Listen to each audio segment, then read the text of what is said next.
अनछुए मैंग्रोव से लेकर घने जंगलों की गहराई तक कुदरत की जंग जारी है। ऊंचे पेड़ों पर, पहाड़ी इलाकों में और जंगल की गहराइयों में प्रकृति के हर एक कोने में लड़ाई लड़ी जा रही है। ये हैं नेचर्स फॉरेस्ट फाइट्स।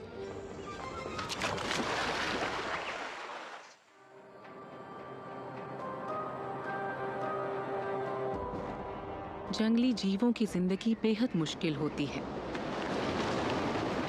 कुछ गिने चुने जीवों को ही पेट भर खुराक, मिलन का हक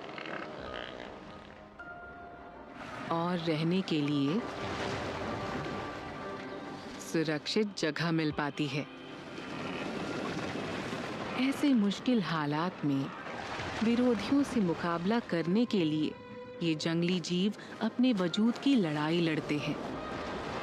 इस खूंखार जंग में वो अपनी पूरी ताकत और हर मुमकिन पैंतरा इस्तेमाल करते हैं ताकि वो जीतें और उनकी नस्लें फल फूल सकें। ऑस्ट्रेलियन रेन फॉरेस्ट के कोने में एक हंसमैन मकड़ी अपने शिकार को खा रही है। इस ग्रीन ट्री फ्रॉग का अब सिर्फ सर ही बचा है।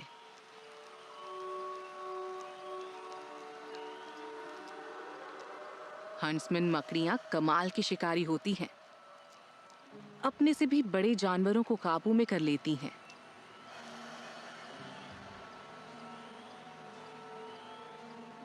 पर जंगल की जमीन पर ऐसे बहुत से जीव होते हैं जो रोजाना ही अपनी जान बचाने के लिए जूझते रहते हैं।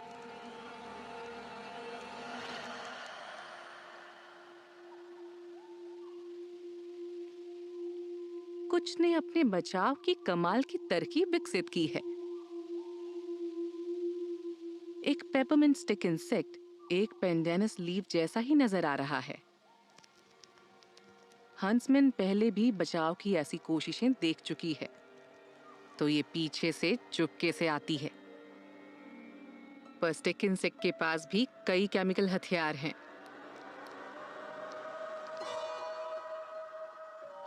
इसके दोनों ग्लैंड्स पास आते शिकारी पर निशाना साधे हुए हैं और वार कर दिया। मकड़ी की आंखों पर उसने तेज धार छोड़ दी है, जिससे उसे बहुत जलन होती है और इसकी तो 8 आंखें हैं।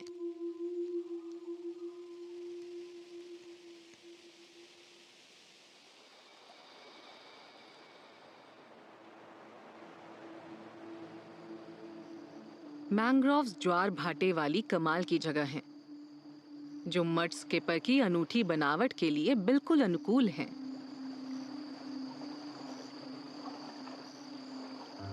ये खास मछली 40 करोड़ साल पहले के क्रमिक विकास के उस दौर की एक झलक दिखाती है, जब जीवन पानी से निकलकर जमीन पर पनपने लगा था। ये पानी में भी जी सकती है और जमीन पर भी। खास तरह के फिन्स की बदौलत ये मड फ्लैट्स में आराम से आ जा सकती है। जब तक मड स्किपर्स का शरीर भीगा रहता है, ये काफी लंबे समय तक भी पानी से बाहर रह सकती है। ये नमी को अपने मुंह और बड़े गिल सैक्स में सहेजे रखती हैं और ये अपनी भीगी हुई खाल के जरिए सीधे ही ऑक्सीजन ले सकती हैं।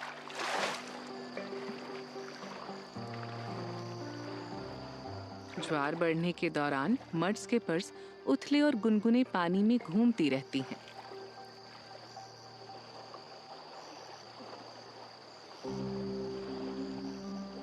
पर जब पानी उतरता है तो इलाके को लेकर जज्बाती नर एक दूसरे को आंकने लगते हैं।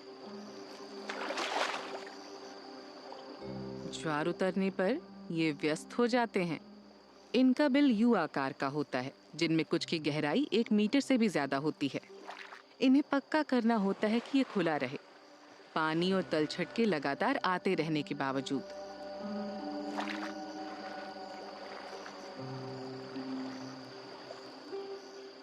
मादा यहीं पर अंडे देती है।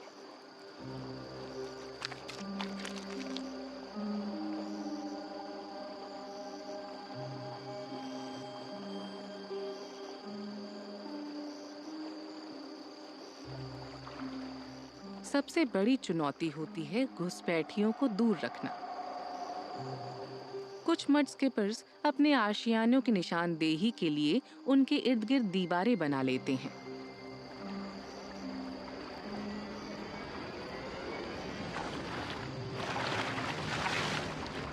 घुसपैठ को पसंद नहीं किया जाता।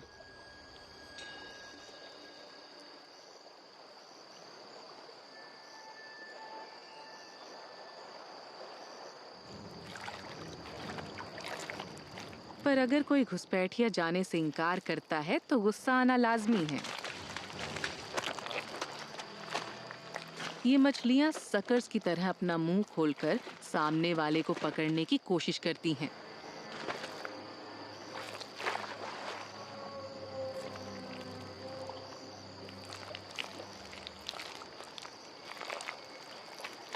अच्छी बात यह है कि ऐसी झड़पें बस ताकत और दबदबे का दिखावा ही होती हैं।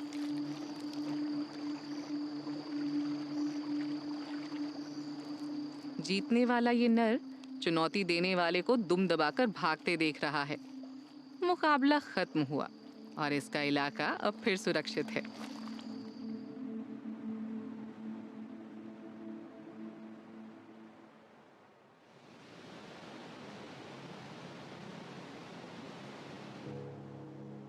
येलोस्टोन 20 लाख एकड़ से भी ज्यादा इलाके में फैला हुआ दुनिया का सबसे पुराना नेशनल पार्क है।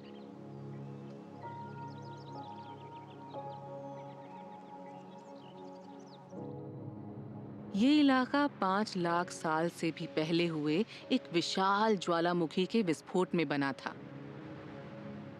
लावा क्रीक से एक विशाल गड्ढा बना जिसकी चौड़ाई है करीब 70 किलोमीटर। ज्वालामुखी की पोषक तत्वों से भरपूर मिट्टी कई तरह के मैमल्स के लिए जरूरी एक चरागाह है। यहाँ एल्क के झुंड भी हैं, भालुओं के परिवार भी और ग्राउंड स्क्विरल्स भी, जो फूड चेन में सबसे नीचे हैं।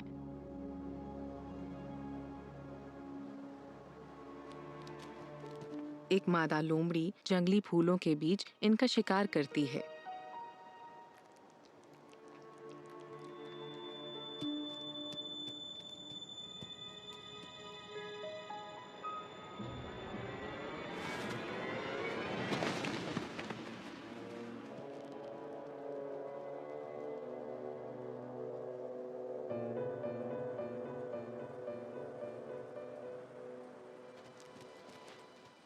बसंत की गर्माहट से रोज की जिंदगी में एक नई ऊर्जा भर गई है। लोमड़ी के बच्चों ने अभी ठोस खुराक लेनी शुरू ही की है और भूखे बच्चों को काबू में रखना बड़ा मुश्किल होता है।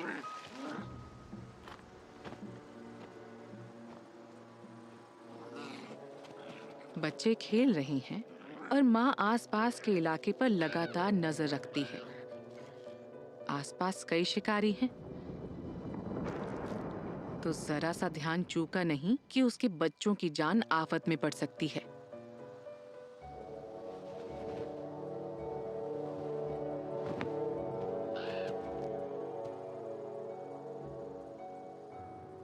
कौवे बच्चों के करीब नहीं फटक पा रहे हैं, तो वो गिलहरी के बचे खुचे मांस से ही काम चला रहे हैं।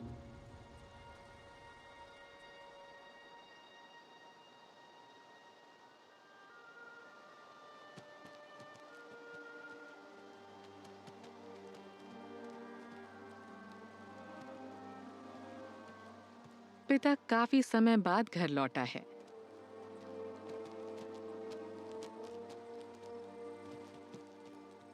और बिल में मौजूद अपने परिवार की हिफाजत की जिम्मेदारी संभाल लेता है।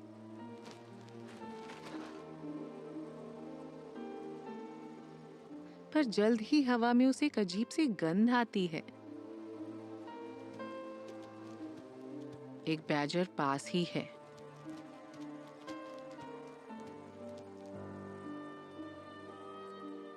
बड़े बड़े नाखून वाले इस जीव की फितरत हमलावर होती है।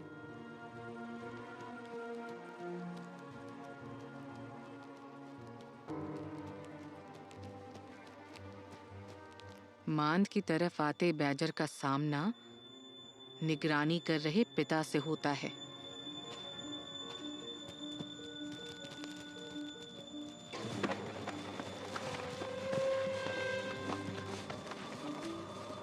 पिता पूरी ताकत से मांद की हिफाजत करता है,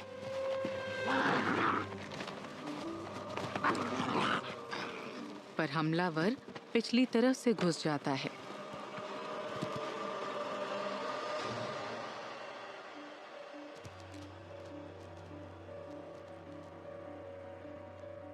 लेकिन उसके हाथ कुछ नहीं लगता।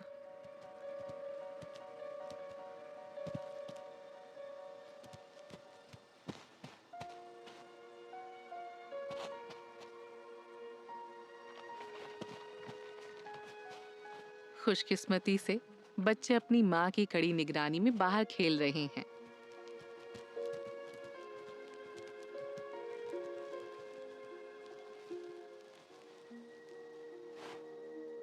लेकिन कुछ ही समय बाद बैजर फिर लौट आता है।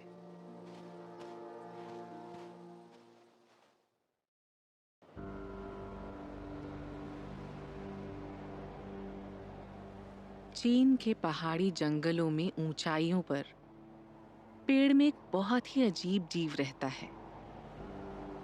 ऐसे बहुत ज्यादा जीव नहीं होंगे जो यहाँ के बदलते मौसम के जबरदस्त उतार चढ़ाव में भी जिंदा रह सकते हैं, पर गोल्डन स्नब नोज मंकी बहुत ऊंचाइयों पर भी जिंदा रह सकते हैं।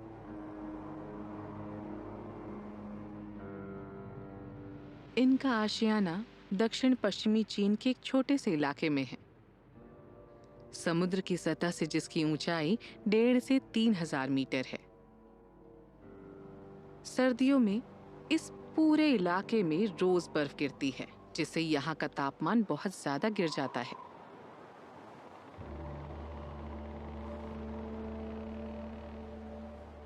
माना जाता है कि इस बंदर की नाक चपटी इसलिए होती है ताकि इसे फ्रॉस्ट बाइट ना हो, और बालों की इनकी सुनहरी परत शानदार इंसुलेटर का काम करती है।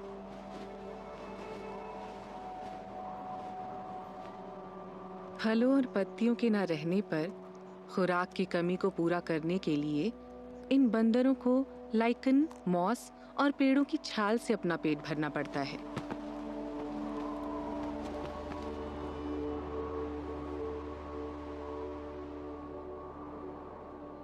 मौसमों के बदलाव के दौरान सीमित संसाधनों के कारण मुकाबला बहुत ही कड़ा हो जाता है। नर सबसे अलग ही रहते हैं। हालांकि मिलन वाले दौर की बात और है।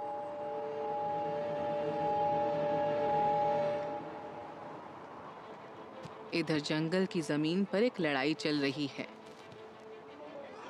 एक युवा नर इलाके के मुखिया नर की मादाओं पर कब्जा करना चाहता है। अपने चाकू जैसे दांत दिखाकर ये डोमिनेंट नर इस चुनौती देने वाले को भगाने की कोशिश करता है, पर ये युवा नर हार मानने को तैयार नहीं।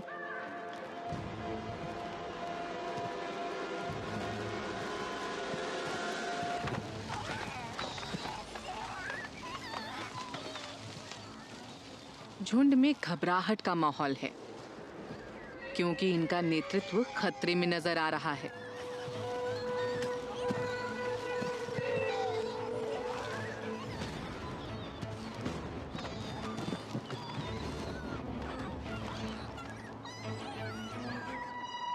चुनौती देने वाला लौट जाता है। ये शायद किसी और दिन कोशिश करेगा। बेशक नर आपस में झगड़ते रहते हैं, पर साथी चुनने का हक तो मादाओं को ही है। तो इसे ग्रूमिंग में माहिर होना होगा। मादाओं की अनदेखी करना इसका ताज छीन सकता है।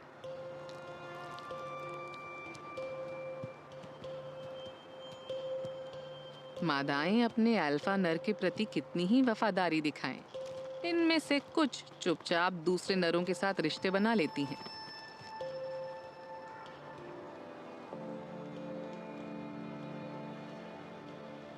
ये एक चतुराई वाली रणनीति है। नर अपनी जेनेटिक लाइन की हिफाजत करते हैं, तो अगर कोई चैलेंजर मादाओं को जीत लेता है तो ये यकीन से नहीं कह सकते कि बच्चे उसके हैं कि नहीं, तो ये उन्हें रहने देता है।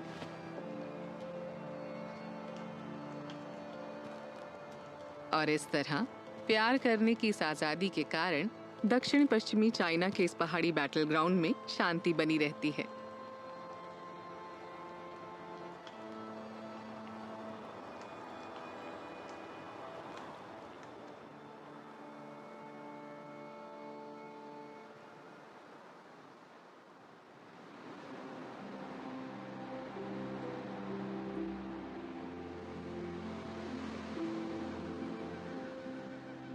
नॉर्थ ईस्टर्न ऑस्ट्रेलिया में सुबह हो रही है। फ्लाइंग फॉक्सेस डेनट्री के अपने आशियानों में लौट रही हैं। ये दुनिया का सबसे पुराना ट्रॉपिकल रेन फॉरेस्ट है।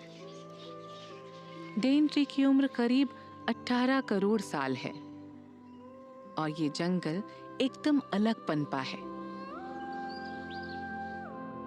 ये दुनिया की सबसे लंबी पहाड़ी रेंजेस में से एक से घिरा है, जिसका नाम है ग्रेट डिवाइडिंग रेंज। इस जंगल के कुछ हिस्सों में हर साल 6 मीटर से भी ज्यादा बारिश होती है।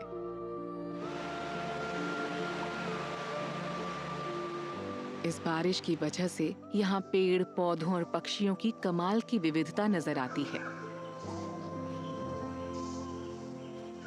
यहाँ जायंट कैसोवरी भी दिखती है और चटक रंगों वाले किंगफिशर भी।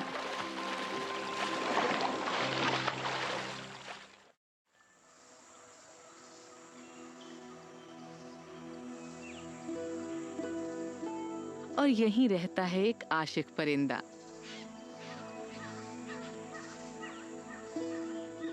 सैटर्न बावरबर्ड।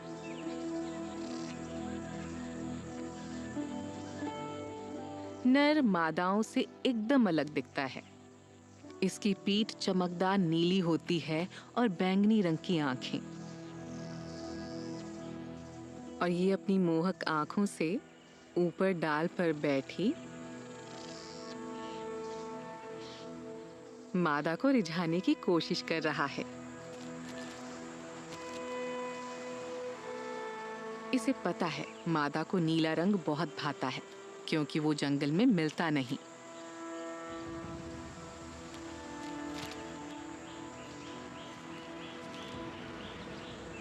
ये प्रदर्शन इसकी मेहनत को दिखाता है।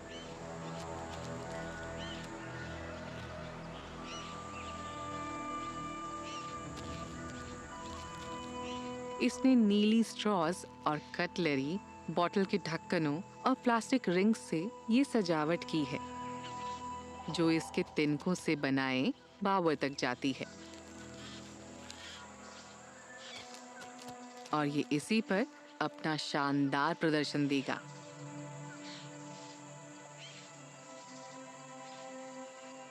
फिर ये बीच में खड़े होकर देखता है कि कहीं कोई कमी तो नहीं रह गई। ये अपने बावर पर वेजिटेबल मैटर और लार की एक परत बना देता है। फिर मादा करीब से इसे देखने नीचे आती है। शायद इसकी बात बन रही है और अब वक्त आ गया है कोर्टशिप डांस का।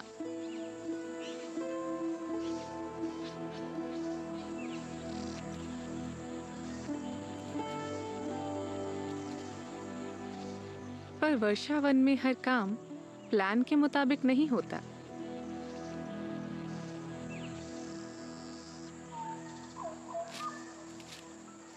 पास ही एक ब्रश टर्की ने अपना बड़ा सा घोंसला बनाया है और बावर बर्ड की गतिविधि देखकर वो यहाँ आ पहुंची है। उसे इस बात की जरा भी कदर नहीं है कि इस नीले रंगमंच को सजाने में कितनी मेहनत लगी है।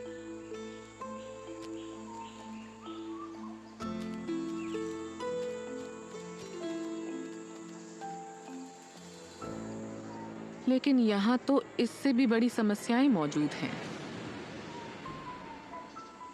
एक कार्पेट पाइथन की नजर इधर ही है। ये पक्षियों को भी खाता है, बशर्ते उन्हें पकड़ पाए। सांप बावर की तरफ बढ़ने लगता है।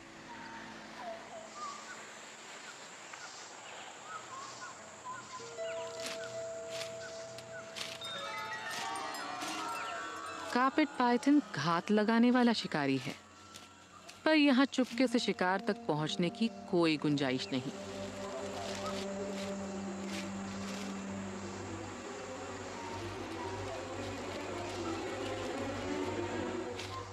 टर्की सांप को बावर बर्ड तक पहुंचने से पहले ही देख लेती है।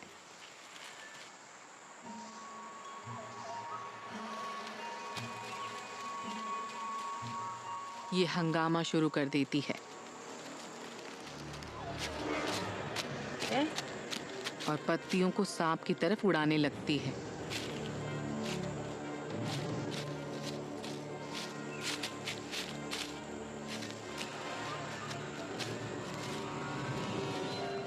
सांप को जैसे कोई फर्क ही नहीं पड़ रहा, तो टर्की मारामारी पर उतर आती है।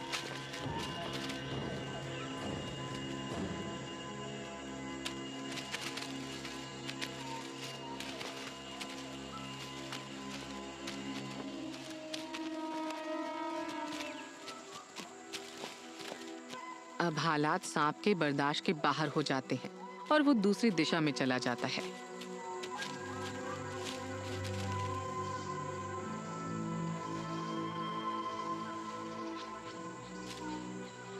बदकिस्मती से बावर बर्ड जिसे रिझाने की कोशिश में था, वो साथी भी जा चुका है। एक लड़ाई में जीत हुई तो दूसरी में हार।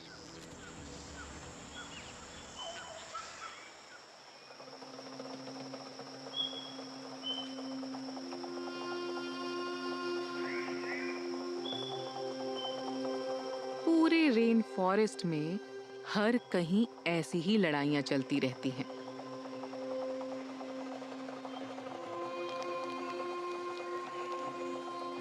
यहाँ मुकाबला दो नर राइनो बीटल्स के बीच हो रहा है, जो मिलन का हक हासिल करने के लिए जूझ रहे हैं।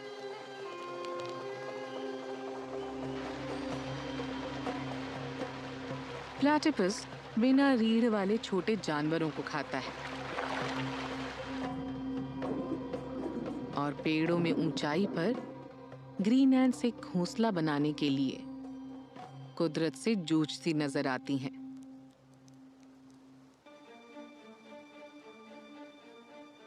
टहनियों को मोड़ने और बड़ी पत्तियों को इस्तेमाल करने लायक शक्ल देने के लिए ताकत और सहयोग की जरूरत पड़ती है।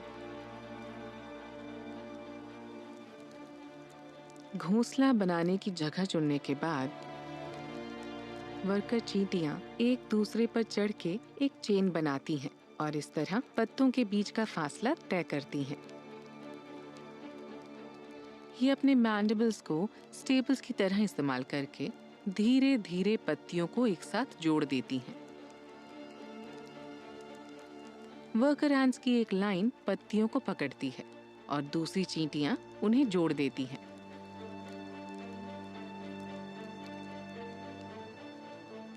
ये लार्वे इकट्ठे करके उनमें से गोंद जैसे चिपचिपे सिल्क को निकालती हैं। ये घोंसले की दीवारें जोड़ने के लिए परफेक्ट चीज है।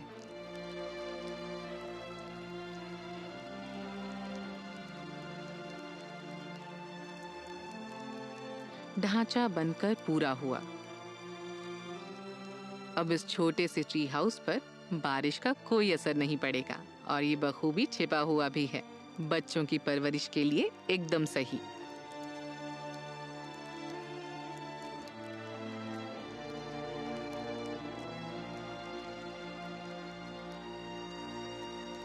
5 लाख से भी ज्यादा चींटियां साथ मिलकर बच्चों का पेट भरती और उनकी परवरिश करती हैं।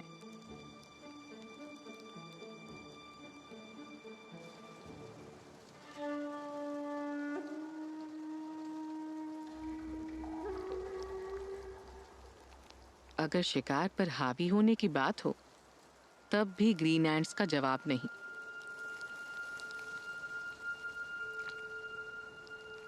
ये अपने से भी बड़े कीड़ों पर हावी हो जाती हैं।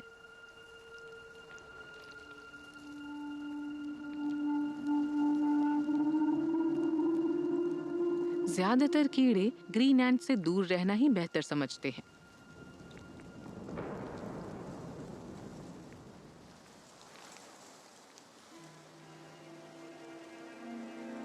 इस अजीब सी मकड़ी को छोड़कर, जो इनके बीच ही रहती है। ये चींटियों की आपसी सहयोग की ताकत को उनकी कमजोरी में बदल देती है। ये है ग्रीन एंट मिमिक। इसके पिछले हिस्से पर मौजूद निशान चींटी के सर जैसे लगते हैं। शरीर पर मौजूद रिफ्लेक्टिव बाल चींटी के चमकीले एक्सोस्केलेटन जैसे लगते हैं और अपनी टांगों को एंटीना की तरह ऊपर उठाकर ये इस छलावरण को पूरा कर देती है।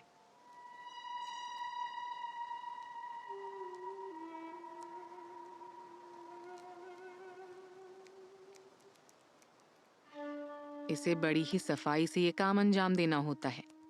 एक गलती हुई नहीं कि मकड़ी को पहचान लिया जाएगा। एक वर्कर लावे इकट्ठे करती है। ये अकेली और खतरे से घिरी है, यानी एकदम सही निशाना। बेशक इसका सामना शिकारी से है, पर यह हमला नहीं करती।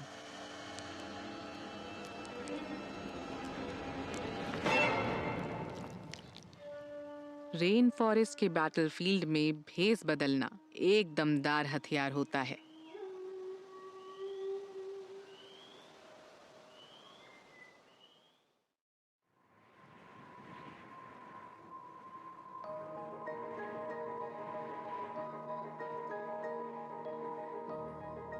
कोलोराडो के अल्पाइन फॉरेस्ट से ऊपर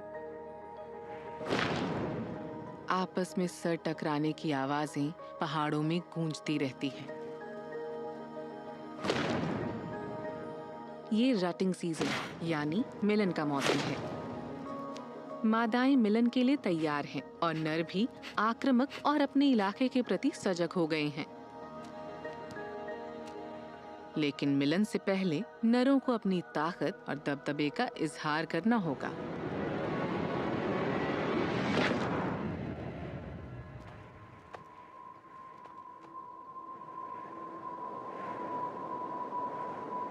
बेशक इस इलाके में बड़ी ठंड है, लेकिन नरों के तेवर काफी गर्म हैं।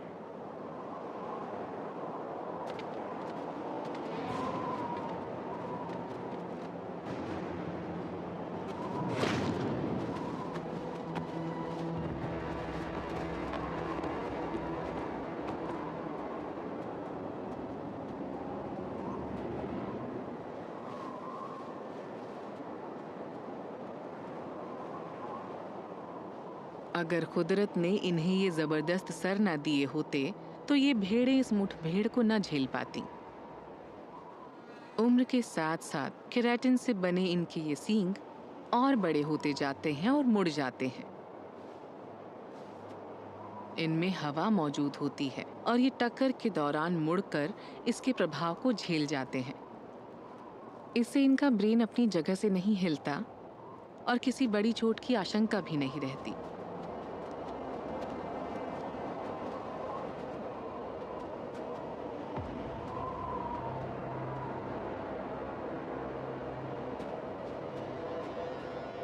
जबरदस्त टक्करों वाली ये मुठभेड़ें कई घंटों तक चल सकती हैं।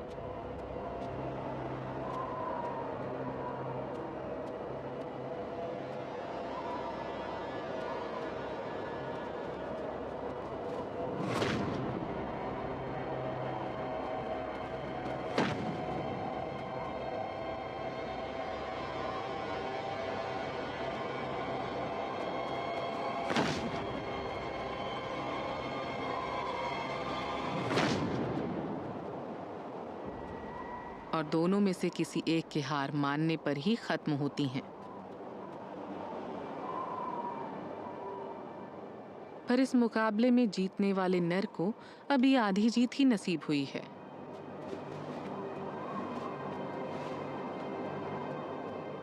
मादाएं बहुत सोचकर चुनाव करती हैं।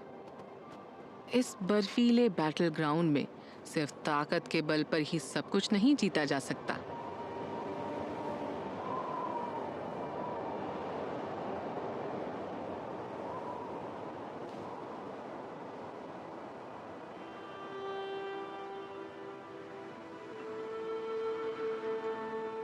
येलोस्टोन में सर्दियां आ पहुंची हैं।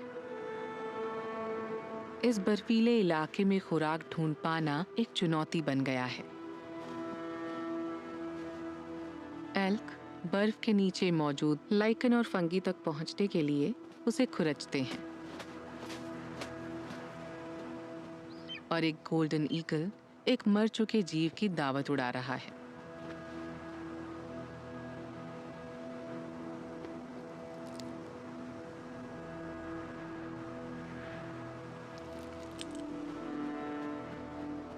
लोमड़ी अकेले ही शिकार करती है।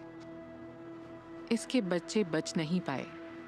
बैजर ने उन्हें काफी पहले ही मार दिया था। यहाँ कुछ भी आसानी से नसीब नहीं होता। इसे भी अपनी खुराक बर्फ के नीचे से ही हासिल करनी होगी। लेकिन एक मांसाहारी होने की वजह से ये एक अलग ही तरह की खुराक ढूंढ रही है।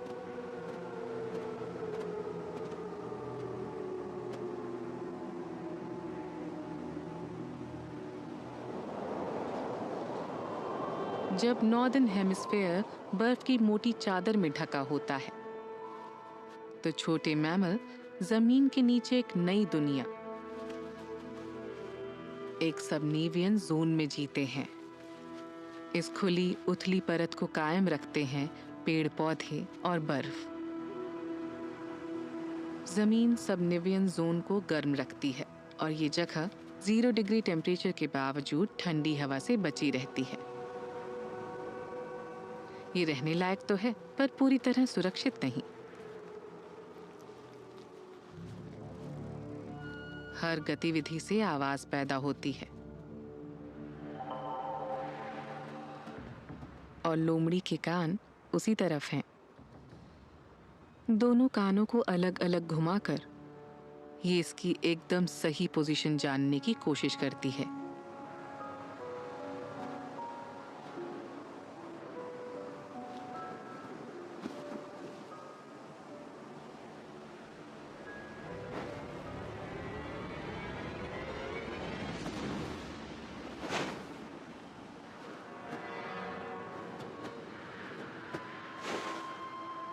इस तरह की बर्फ में सटीक छलांग लगाना मुश्किल होता है।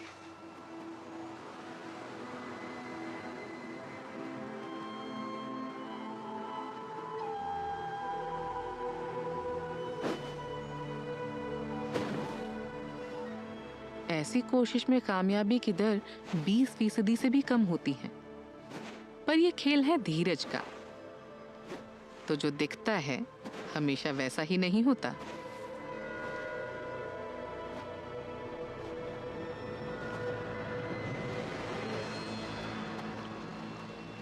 जब लोमड़ी उत्तर पूर्व की दिशा में छलांग लगाती है तो ज्यादा कामयाब रहती हैं, और इनकी 4 में से 3 कोशिशें कामयाब होती हैं।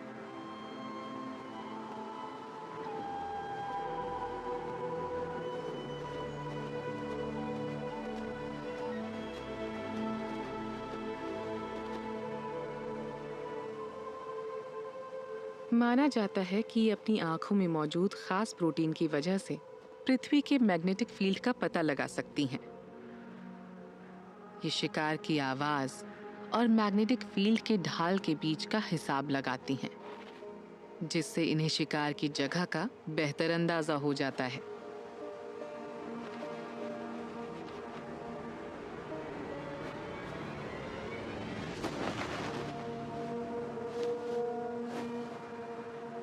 भूख मिटाने की लड़ाई लड़ने के लिए जीवों में कई अनोखे बदलाव विकसित हुए हैं।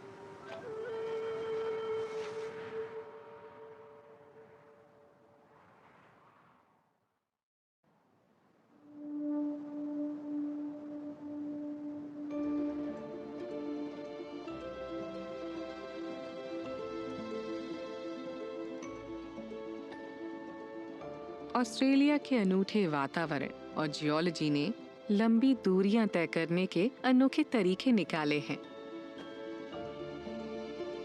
कंगारू न चल सकते हैं न दौड़ सकते हैं, पर ये उनके लिए कोई बाधा नहीं। अपनी विशाल टांगों से ये 50 किलोमीटर प्रति घंटे की रफ्तार से आगे बढ़ सकते हैं।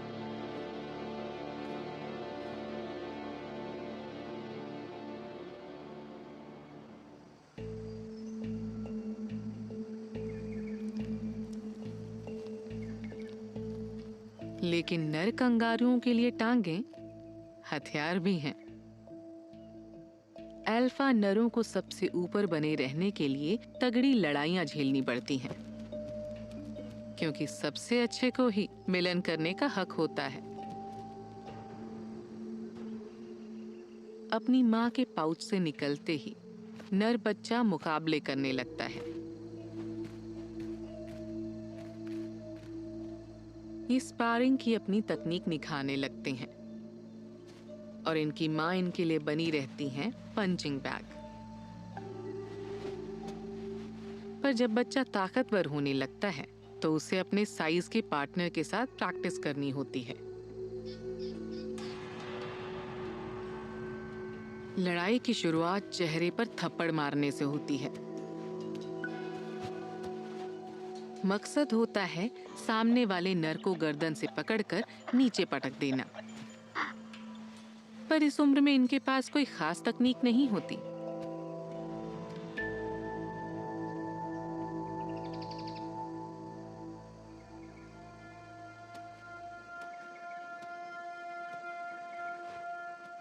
लेकिन वक्त के साथ साथ ये स्पारिंग और ज्यादा हिंसक होती जाती है।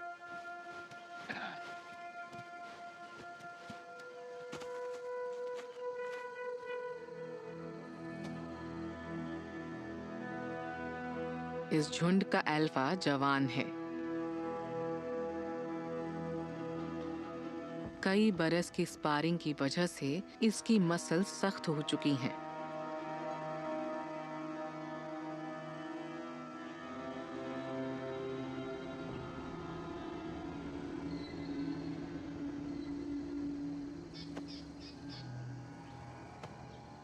सामने वाला पीछे हटने को तैयार नहीं।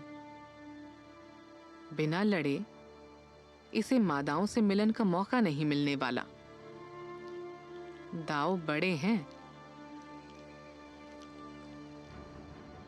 अपनी पूंछ का सहारा लेकर चुनौती देने वाला एक जोरदार वार करता है।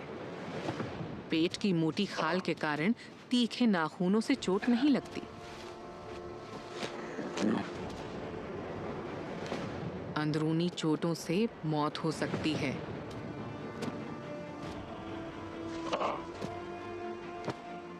और अल्फा नर अपने अनुभव के बल पर जीत जाता है।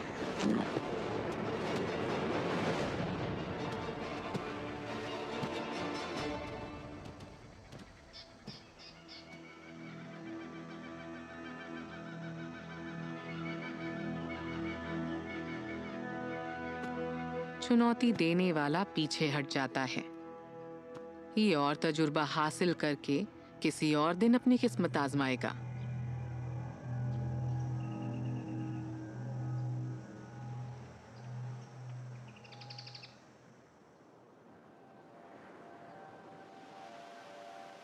तितलियां इस दुनिया में 20 करोड़ साल से भी ज्यादा समय से मौजूद हैं। ये फूलों वाले पौधों से भी पहले से यहाँ हैं और 2 सामूहिक विलोपनों को झेल चुकी हैं। इन्होंने ज्वालामुखी के विस्फोट, हिमयुग और परिवेश में बहुत बड़े बदलावों का भी सामना किया है।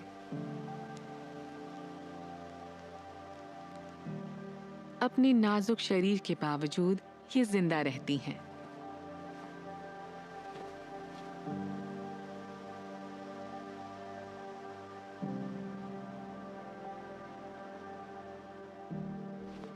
आज भी ये अपनी अद्भुत सहन शक्ति से हमें प्रभावित कर रही हैं और मोनार्क बटरफ्लाई तो इनमें सबसे अव्वल है।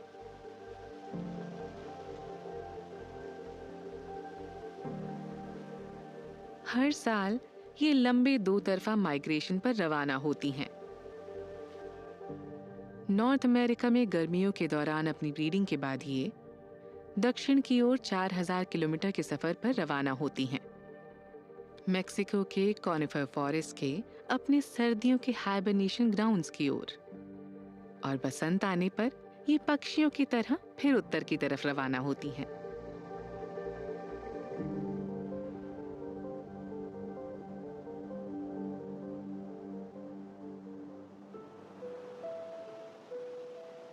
मोनार्क को सिर्फ उत्तर में ही एक तरह का पौधा मिलता है जो इनके लार्वा के जिंदा रहने के लिए जरूरी है। मादाओं को मिल्कवीड की पत्तियों की निचली सतह पर अंडे देने होते हैं, जिसमें ऐसा रस होता है जो ज्यादातर दूसरे जीवों के लिए जहरीला होता है। पर अंडों से हाल ही में निकले कैटरपिलर्स के लिए नहीं, जो मिल्कवीड को बड़े जोश से खाते हैं। इन पौधों को खाने से ये भी जहरीले हो जाते हैं और शिकारियों से बच जाते हैं। इनकी चटकधारियां दूसरों को दूर रहने की चेतावनी देती हैं।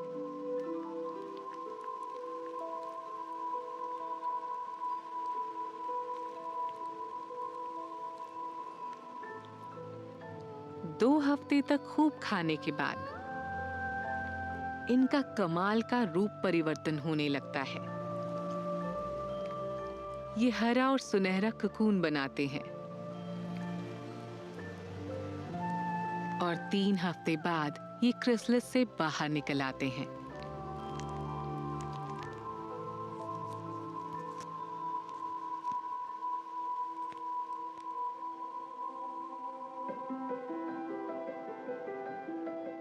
तितलियों की उम्र बस कुछ ही हफ्ते की होती है और गर्मियों के दौरान इनकी कई पीढ़ियां ब्रीड करती हैं और दम तोड़ देती हैं।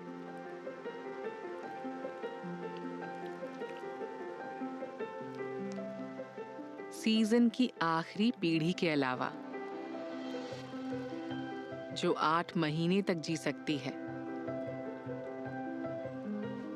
पर पहले इन्हें दक्षिण का रास्ता ढूंढना होगा, वरना ये उत्तर की बेहद ठंडी सर्दियों में मारी जाएंगी।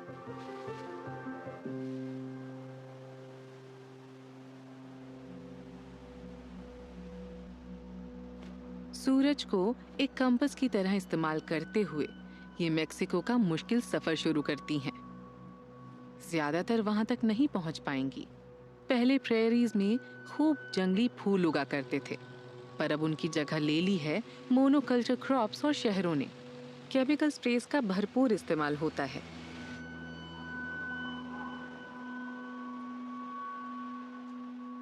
और पाले की मार भी झेलनी पड़ती है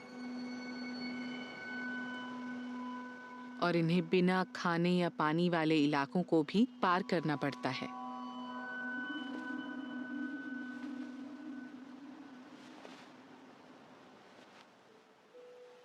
सर्दियों की शुरुआत में तितलियों के बादल साउथ वेस्टर्न मेक्सिको के पहाड़ पर चढ़ने लगते हैं। फर के पेड़ हरे से सुनहरे हो जाते हैं। यहाँ तक पहुंच पाने वाले नरों का एक ही मकसद होता है, मरने से पहले मिलन करना। सिर्फ मादाएं ही एक बार फिर उत्तर के सफर के लिए जिंदा रहेंगी। नर मरते हुए प्यार की एक गंध छोड़ जाते हैं। ये खुशबू पेड़ों और हवा में मंडराती रहती है। ये संदेश है अगले बरस माइग्रेट करने वाली मोनार्क तितलियों के लिए। इनकी सहन शक्ति का इम्तिहान पूरा हो गया है। आखिरकार ये घर पहुंच गई हैं।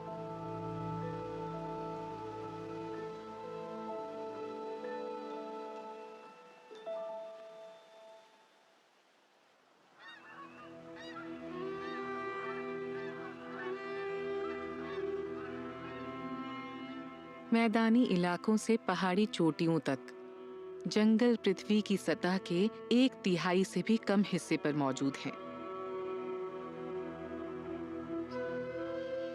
पर ये 80% जमीनी प्रजातियों के लिए खाना और रहने की जगह प्रदान करते हैं। अरबों जानवर जिंदा रहने के लिए आपस में मुकाबला करते रहते हैं।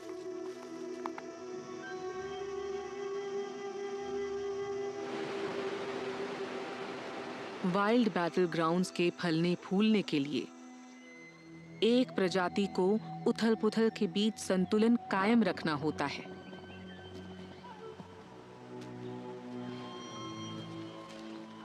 भारत में ये जानवर है बाघ।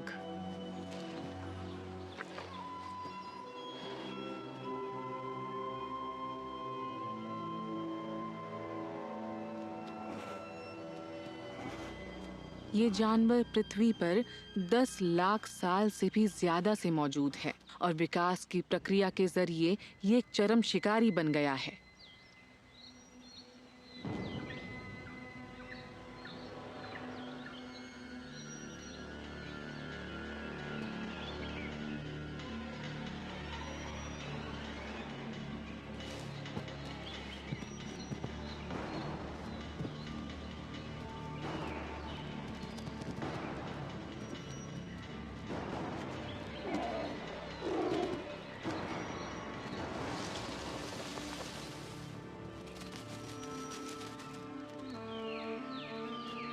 बाघ की पसंदीदा खुराक होने के बावजूद हिरन को इसकी मौजूदगी से फायदा होता है। ऐसे शिकारी की गैर मौजूदगी में हिरन तमाम इलाके को चर जाएंगे। इससे जंगल में मौजूद सभी जीवों की सेहत खतरे में पड़ जाएगी, उनकी भी।